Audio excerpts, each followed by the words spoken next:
మన ప్రభువును రక్షకుడైన సర్వోన్నతుడైన యేసుక్రీస్తు వారి అతి పరిశుద్ధమైన నామములో మీ అందరికీ కూడా నా హృదయపూర్వకమైన వందనాలు తెలియజేస్తూ ఉన్నాను. మరి ఈరోజు దేవుని వాగ్దానము యాకోబు రాసిన పత్రిక 4వ అధ్యాయము 7వ వచనం. ఈరోజు దేవుని వాగ్దానము యాకోబు రాసిన పత్రిక 4వ అధ్యాయము 7వ వచనం. కాబట్టి దేవునికి లోబడి ఉండి అపవాదిని ఎదిరించుడి, అప్పుడు వాడు మీ వద్ద నుండి పారిపోవను. ప్రియ దేవుని బిడ్డలారా, ఈ వాక్యాన్ని మనం బాగా పరిశీలన చేస్తే ఈ యొక్క వాక్యంలో ఒక మంచి మాట రాయబడి ఉన్నది. ఏమని? కాబట్టి దేవునికి లోబడి ఉండండి. దేవునికి ఏం చేయాలంట? మనం లోబడి జీవించాలంట, లోబడి బ్రతికేవారుగా ఉండాలంట. ఎవరి పట్ల లోబడి బ్రతకాలి? దేవుని పట్ల లోబడి బ్రతకాలి. మరి లోబడి బ్రతకడం అంటే అర్థం ఏంటి? దేవుని పట్ల లోబడి జీవించాలి అని అంటే అర్థం ఏంటి?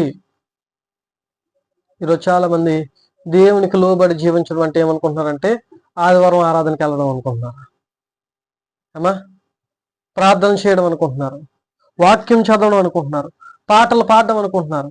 అవునా? ఎక్కడైనా కృతజ్ఞత కూడుకులు పెడితే, ఎక్కడైనా మీటింగ్లు పెడితే ఆ మీటింగ్లకు వెళ్ళడమే దేవునికి లోబడి ఉండడం అని అంటున్నారు. కానీ దేవునికి లోబడి ఉండడం అంటే అర్థం ఏంటో తెలుసా? దేవుడు చెప్పింది చెప్పినట్టుగా చేయడం. ఇంకా మనం ఆలోచన చేస్తే మీరు ఎప్పుడైనా చూడండి అమ్మా, తండ్రి కొడుకుల మధ్య ఒక వ్యవహారం నడుస్తూ ఉంటుంది. తండ్రి చెప్పిన మాట కుమారుడు అంటేనే అమ్మా తండ్రికి లోబడి జీవించినట్ట, లేదంటే తండ్రి చెప్పిన మాట కుమారుడు విని దాని ప్రకారం నడిస్తేనే తండ్రికి లోబడి జీవించినట్ట? అమ్మా, తండ్రి చెప్పిన మాట కుమారుడు వింటే కాదు, తండ్రి చెప్పిన మాట కుమారుడు విని దాని ప్రకారం చేసిన వాడే తండ్రి మాటకు లోబడిన వాడు అవుతాడు. అవునా? అవును. మరి ఈరోజు దేవుని పిల్లలైన మనము మన పరమ తండ్రి చెప్తున్న దానిని విని విడిచిపెట్టేవారుగా కాదు, దానిని అనుసరించేవారుగా ఉండాలి. అప్పుడే మనము దేవునికి లోబడిన వారుగా ఉంటాం. అప్పుడే మన పరమ తండ్రికి మనం లోబడి జీవించిన వారుగా ఉంటాం. అంతే తప్ప ఆదివారం ఆరాధనకి వెళ్ళి కూర్చొని వినేసి వచ్చేసి మరలా ఆ వాక్యాన్ని విడిచిపెట్టి మన ఇష్టసరంగా మనం జీవిస్తే దేవునికి లోబడినట్టు కాదు. యూట్యూబ్లో వాక్యాలు పెట్టేసుకొని, లేదంటే ఆన్లైన్లో వాక్యాలు పెట్టుకొని, లేదా పెద్ద పెద్ద బోధకులు వీడియోలు డౌన్లోడ్ చేసుకుని చూడడం, అది దేవునికి లోబడ్డం కాదు. పాటలు పాడడం దేవునికి లోబడినట్టు కాదు. ప్రార్థన చేయడం దేవునికి లోబడినట్టు కాదు. వాక్యము చదవడం దేవునికి లోబడినట్టు కాదు. నువ్వేదైతే ప్రార్థన చేస్తూ ఉన్నావో, నువ్వేదైతే పాటలు పాడుతూ ఉన్నావో, నువ్వేదైతే వాక్యం చదువుతున్నావో దాని యొక్క అర్థము, దాని యొక్క భావము నీ జీవితంలో ఉండాలి. నువ్వు చదివే వాక్యము నీ జీవితంలో ఉండాలి. నువ్వు పాడే పాట నీ జీవితంలో ఉండాలి. నువ్వు చేసే ప్రార్థన నీ జీవితంలో ఉండాలి. అప్పుడే నువ్వు దేవునికి లోబడి జీవించినట్టుగా ఉంటావు. అప్పుడే నువ్వు దేవునికి భయభక్తులు కలిగి దేవుడి యందు నువ్వు లోబడిన వాడిగా ఉంటావు. ఇవేమి చేయకుండా నేను దేవునికి లోబడ్డానని అన్నావు అనుకో, అది అబద్ధమే తప్ప అది నిజమైతే కాదు. మరి ఈరోజు దేవునికి మనం లోబడి జీవిస్తూ ఉన్నామా? ఈరోజు దేవుడికి లోబడి జీవించేవారుగా ఉన్నామా? మనం ఆలోచన చేస్తే 100కి 99% కాదు, 100కి 100% మంది కూడా ఏం చేస్తున్నారు? దేవునికి వ్యతిరేకంగానే బ్రతుకుతూ ఉన్నారు.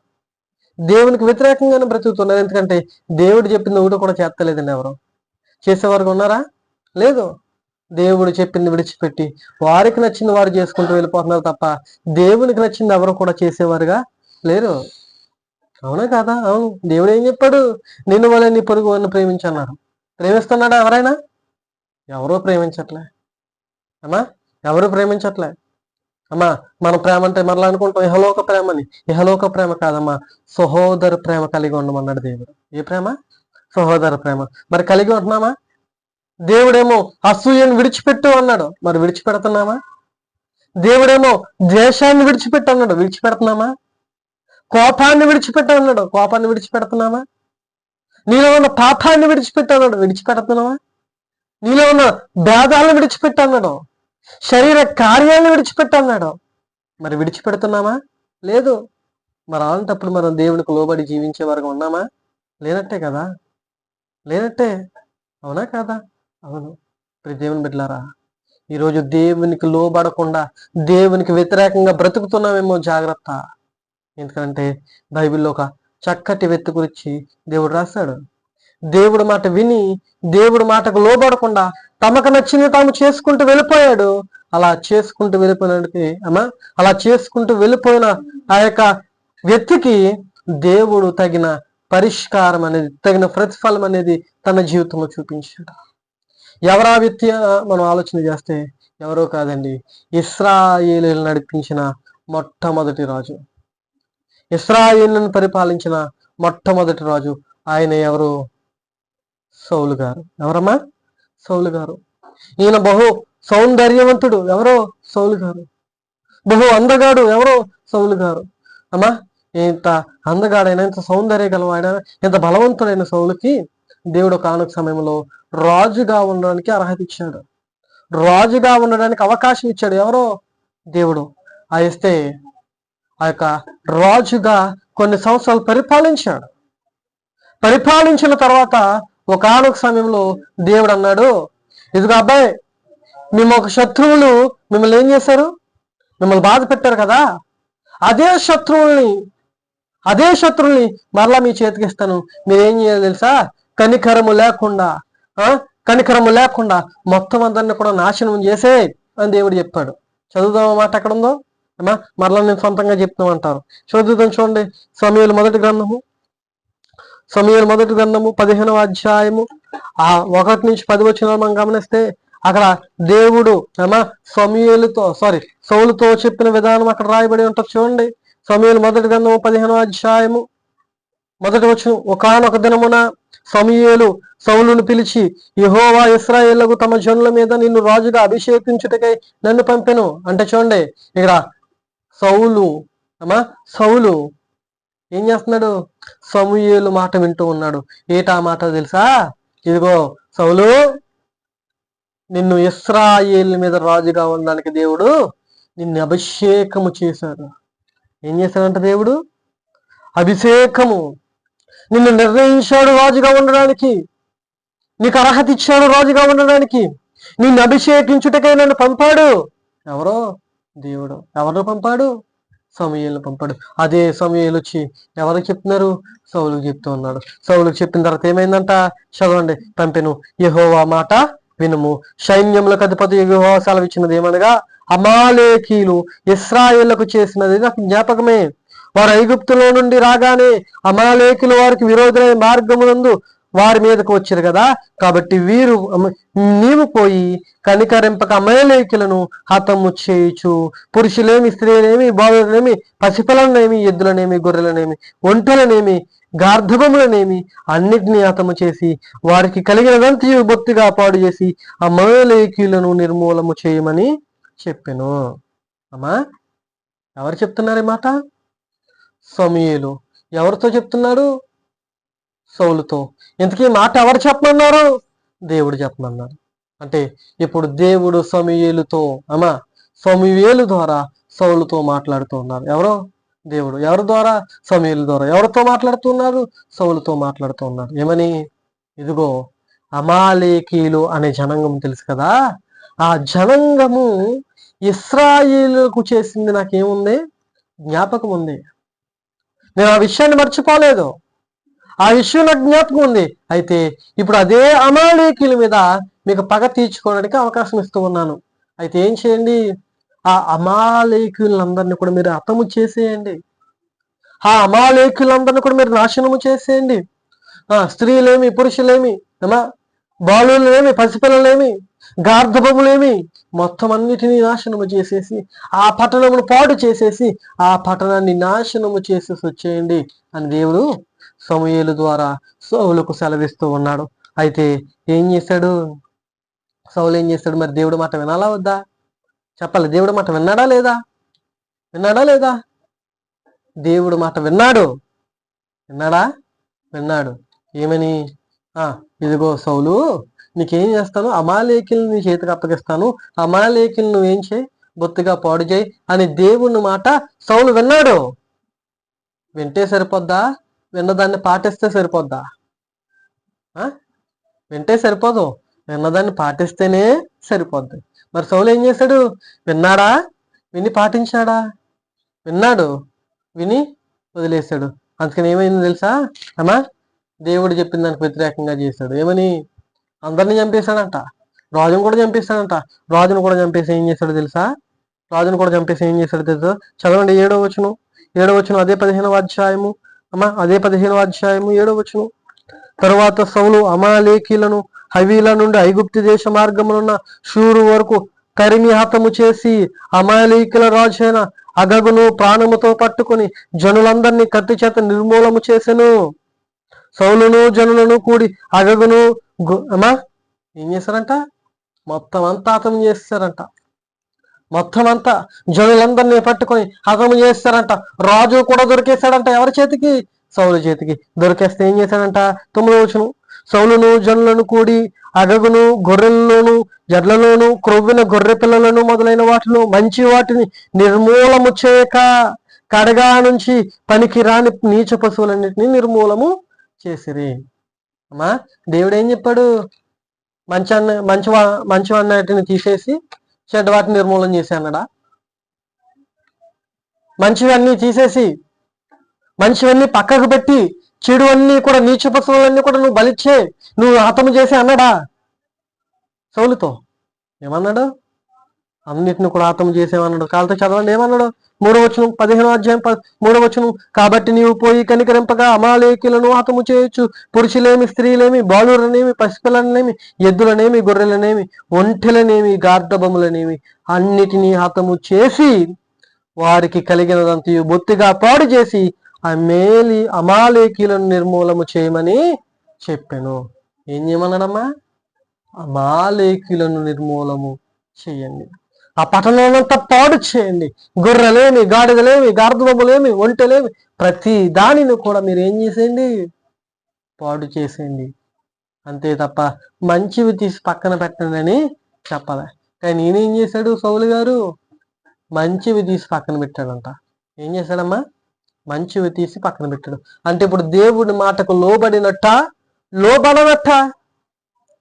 లోబడినట్టు కాదు, లోబడనట్టు. అంటే దేవుని మాట విని విడిచిపెట్టాడు తప్ప దేవుని మాట విని అనుసరించేవాడుగా ఎవరు లేరు? సౌలు లేరు. అలా లేనందుకు, దేవునికి లోబడి జీవించలేనందుకు, దేవుడి మాట విననందుకు, దేవునికి వ్యతిరేకంగా బ్రతకనందుకు దేవుడిచ్చిన శిక్షకు గురైపోయాడు. ఎవరో? సౌలు. ఎలాగా అమ్మా? దేవుడు మరి రాజుగా అర్హత లేని వారికి ఏమి ఇచ్చాడు? రాజు అధికారం ఇచ్చాడు. ఎవరికి? సౌలుకి. మరి ఆ రాజు అధికారాన్ని నిలబెట్టుకోవాలి వద్దా? నిలబెట్టుకోవాలి. అది గొప్ప ఆశీర్వాదం, అవునా కాదా? ఉన్నట్టున్నట్టుగా మనం ఎదిగిపోయామనుకో, అది మనకు ఆశీర్వాదమేనా? మనకు ఆశీర్వాదమే కదండి. ఉన్నట్టున్నట్టుగా మనం కోరుకున్నాం అనుకో, మనకు ఆశీర్వాదమే కదా? ఆశీర్వాదమే, అవునా? అవును. మరి అలాగే ఉన్నట్టున్నట్టుగా ఏమైపోయాడు? సౌలు రాజు అయిపోయాడు. మరి అది ఆశీర్వాదమా? దేవుని ఆశీర్వాదమేనా? దేవుని కృపేనా? అవును. మరి దేవుని యొక్క ఆశీర్వాదం, దేవుని యొక్క కృపను పొందుకున్న సౌలు అమ్మా దేవునికి వ్యతిరేకంగా జీవించిన తర్వాత ఏమైందో తెలుసా?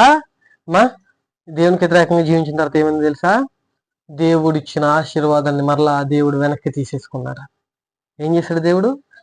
సమయలు, అదే సమయలు మొదటి గ్రంథము, అదే 15వ అధ్యాయము 26, 28 చదివితే, 26 నుంచి 28 వరకు చదివితే అక్కడ ఏమంటాడో తెలుసా అమ్మా? 26 నుంచి చదివితే చదువుదాం చూడండి. 15వ అధ్యాయం 26 నుంచి. అందుకు సమయలు, నీతో కూడా నేను తిరిగి రాను, నీవు యెహోవా ఆజ్ఞను విసర్జించదు గనుక. చూడండి, సౌలుతో అంటున్నాడు సమయలు ఏమన్నా తెలుసా? నీవు దేవుని ఆజ్ఞను విసర్జించితివి గనుక, దేవుని మాటకు లోబడి జీవించలేదు గనక, దేవునికి వ్యతిరేకంగా బ్రతుకోవు గనక, దేవుని మాటను విడిచిపెట్టావు గనక ఏమైంది? ఇశ్రాయేలు మీద రాజుగా ఉండకుండా యెహోవా నిన్ను విసర్జించేశాడు. ఏం చేశాడమ్మా? నీకు రాజుగా ఉండడానికి అర్హత లేదు. నిన్ను రాజు అధికారంలో నుంచి దేవుడు తీసేశాడు. ఏం చేయలేనందుకు? ప్రార్థన చేయనందుక? వాక్యం చదవనందుక? పాటలు పాడినందుక? మరి ఏం చేయనందుకు? ఏం లేదు, చెప్పిన మాట చేయనందుకు. చెప్పిన మాట విని దాన్ని విడిచిపెట్టి తమకు నచ్చింది తాను చేసినందుకు. అవునా? అవును. ఏం చేస్తాడు? ఇచ్చిన ఆశీర్వాదాన్ని కూడా వెనక్కే తీసేసుకున్నాడు. అమ్మా మరి ఈరోజు మనం లేమా? దేవుడిచ్చిన మాటను ఏమా విడిచిపెడతా లేదా? దేవుడిచ్చిన మాటను ఏమా వ్యతిరేకించి దేవుడి మాటను విసర్జించి మనకు నచ్చింది మనం చేసుకోవట్లేదా? మన ఇష్టానుసారంగా మన జీవితాన్ని గడపట్లేదా? గడుపుతూ ఉన్నాం. మరి ఆ రోజు సౌలుకు ఇచ్చిన ఆశీర్వాదాన్ని వెనక్కి తీసేసుకున్నాడంటే ఈ రోజు మనకిచ్చిన ఆ ఆశీర్వాదాన్ని, మనకిచ్చిన ఆరోగ్యాన్ని, మనకిచ్చిన బలాన్ని వెనక్కి తీసుకోలేడా దేవుడు? చెప్పాలి, తీసుకోగలడా? ఎస్, ఖచ్చితంగా. ఆ రోజే తీసుకున్నాడంటే ఈ రోజు లెక్కమ్మా? అస్సలు లేదు దేవునికి. అవునా కదా? అవును. మరి ఇంకా తీయట్లేదంటే ఏంటి? ఇంకా మనకిచ్చిన ఆశీర్వాదాన్ని దేవుడు తీయట్లేదంటే ఏంటి? ఇంకా దేవుడు మనలో నుంచి ఏదో కోరుకుంటున్నాడు అంటాం. ఏం కోరుకుంటున్నాడు? మనలో మార్పు అమ్మా. ఆశీర్వాదం ఒకటే తీసుకోలేదు, ఇచ్చిన ఆశీర్వాదం ఒకటే దేవుడు మరలా వెనక్కి తీసుకోలేదు. ఇంకేం చేశాడో తెలుసా? దేవుడు చెప్పిన మాట విననందుకు, దేవుని యొక్క మాటకును వ్యతిరేకించి తమకు నచ్చింది తాము చేసినందుకు, దేవుని మాటను విసర్జించినందుకు, దేవునికి వ్యతిరేకంగా బ్రతికినందుకు దేవుడు ఏం చేశాడో తెలుసా? సౌలు జీవితంలో తమ జీవితాన్ని తీసేసుకున్నాడు. దేవుడు తన జీవితాన్ని తీసేసుకున్నాడు. తమ జీవితాన్ని నాశనము చేసేసాడు దేవుడు. ఎవరి జీవితాన్ని? సౌలు జీవితాన్ని. ఏం చేయలేనందుకు దేవుని మాట విననందుకు, దేవుడు చెప్పింది చెప్పినట్టుగా చేయనందుకు, దేవునికి లోబడలేనందుకు, దేవుడికి వ్యతిరేకంగా బ్రతికినందుకు, దేవుడి మాట విసర్జించినందుకు ఏం చేస్తాడు దేవుడు?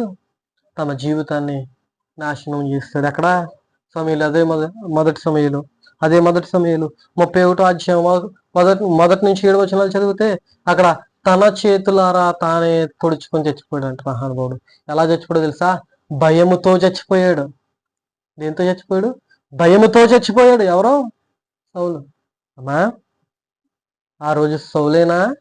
ఈరోజు మనము కూడానా? చెప్పాలి. ఆ రోజు సౌలేనా? ఈరోజు మనము కూడానా? సౌలే కాదు, ఈరోజు మనము కూడా. ఎస్, సౌలు ఒకే ఒక మాట చేయలేదమ్మా. ఒకే ఒక మాట. ఏ మాట తెలుసా? దేవుడు అతము చేయమంటే ఈయన అతము చేయలేదు, పాడు చేయమంటే పాడు చేయలేదు, అన్నిటినీ నాశనం చేశాడంటే కొన్నిటిని నాశనం చేసి కొన్నిటిని ఉంచాడు అంతే. అలా చేసినందుకు ఇచ్చిన ఆశీర్వాదాన్ని వెనక్కి తీసేసుకున్నాడు. అంతేకాకుండా తన జీవితాన్ని కూడా నాశనం చేసేసాడు దేవుడు. ఆ రోజు సౌలు జీవితాన్ని నాశనం చేసిన వాడు ఈ రోజు మన జీవితాన్ని నాశనం చేయలేడా? ఖచ్చితంగా. ఇంకా గొప్ప రీతిలో నాశనం చేయగలడు. ఎందుకు? మనం ఇంకా దేవుని మాట విని విడిచిపెట్టే వరకు ఉన్నాం. దేవునికి లోబడకుండా మన ఇష్టానుసారంగా మనం బ్రతుకుతూ ఉన్నాం. దేవునికి లోబడకుండా మన ఇష్టానుసారంగా మనం జీవిస్తూ ఉన్నాం. దేవునికి లోబడకుండా వ్యతిరేకంగా మనం బ్రతుకుతూ ఉన్నాం. దేవుడి మాటను విసర్జించి మనకు నచ్చింది మనం చేసుకుంటూ పోతూ ఉన్నాం. మరి దేవునికి కోపం రాదా? ఖచ్చితంగా కోపం వస్తుందమ్మా. ఈ లోక తల్లిదండ్రులు చాలా మంది తల్లిదండ్రులు ఉన్నారే, మీ బిడ్డ మీ మాట ఆలకించకపోతే కోపం వస్తుందా? చెప్పాలి, ఎంత కోపం వస్తుంది? చాలా మంది తల్లిదండ్రులు అంటారు ఏమని తెలుసా? ఒరే, నాకేం తెప్పించుకో, బీపీ తెప్పించుకో. ఏమంటారు? తల్లిదండ్రులు అంటారు. అమ్మా, భౌతికమైన తల్లిదండ్రులకే ఎంత బీపీ వస్తే మరి పరలోకపు తండ్రి మరి ఇంకెంత బీపీ రావాలి? రోషము గల దేవుడు గుర్తెట్టుకో. ఈ దేవుడు ప్రేమ కరుణామయుడు, కృపామయుడు, ప్రేమ గలవాడు కాదు, రోషము గల దేవుడు నీ దేవుడు. తేడా వచ్చిందా తాట తీసేస్తాడు. జాగ్రత్త. అందులో మరో మాట లేదు, మరో ఛాన్స్ లేదు. జాగ్రత్త. ఈరోజు దేవుడి మాటను విని దేవుడి మాటను విసర్జించి నీకు నచ్చినట్టుగా నువ్వు బ్రతుకుతూ ఉన్నావేమో. దేవుడి మాటను వ్యతిరేకించి నీకు నచ్చినట్టుగా నువ్వు చేస్తూ ఉన్నావేమో. దేవుడి మాటను వ్యతిరేకించి నీ యొక్క జీవిత విధానాన్ని నువ్వు కొనసాగిస్తూ ఉన్నావేమో. జాగ్రత్త. దేవుడు నీ జీవితంలోనికి ఎంటర్ అవ్వకముందే నీ జీవితాన్ని సరిదిద్దుకొని దేవునికి లోబడి జీవించే ప్రయత్నం చేయి. అలా చేయలేదు అనంటే ఆ రోజు సౌలుకు పట్టిన గతే ఈరోజు మనకు పడుతుంది. అందులో ఎటువంటి సమస్య లేదు, ఎటువంటి సమస్య లేదు. ఎందుకని ఆ రోజు రాజు అయిన సౌలునే నాశనం చేశాడంటే ఈరోజు మనం ఎంతండి? మన బ్రతికెంతండి? మన జీవితం ఎంతండి? ఆలోచన చేయండి. ఆ స్థితి ఎప్పుడు కూడా మనం తెచ్చుకోవద్దు. దేవుడు ప్రేమని మనం చూసుకోవాలి, దేవుని ప్రేమనే మనం పొందుకోవాలి తప్ప దేవుని నాశనాన్ని మనం కొనుక్కొని తెచ్చుకోకూడదు. ఎందుకో తెలుసా, దేవుడు నాశనం చేస్తాడనుకో పొట్టగతులు ఉన్నాం. మళ్ళా భూమి మీద పలానా వ్యక్తి బ్రతికాడంట్రా అని చెప్పుకోవడానికి కూడా మన చరిత్ర ఉండదు. అంతలా నాశనం చేసేస్తాడు దేవుడు, అంతలా చేసేస్తాడు దేవుడు. కాబట్టి దేవునితో ఆశీర్వదింపబడాలని చూసుకోవాలి తప్ప దేవునితో నాశనం అవ్వాలని మనం ఇప్పుడు అనుకోకూడదమ్మా. మరి దేవుడిచ్చే నాశనాన్ని నుంచి మనం తప్పించుకోవాలంటే ఏం చేయాలి? దేవుడిచ్చే నాశనాన్ని నుంచి తప్పించుకోవాలంటే ఏం చేయాలి? దేవుని మాట విని మనకు నచ్చినట్టుగా మనం జీవించాలి. అవునా? దేవుని మాట విని మనకు నచ్చినట్టుగా మన యొక్క జీవితాన్ని మనం కొనసాగించాలి. దేవుని మాట విని దానికి వ్యతిరేకంగా బ్రతకాలి. దేవుని మాట విని దాన్ని విసర్జించాలి. దేవుని మాట విని దాన్ని విడిచిపెట్టాలి. అవునా? ఏం చేయాలి మరి? దేవుడిచ్చే నాశనం నుంచి తప్పించుకోవాలంటే ఏం చేయాలి?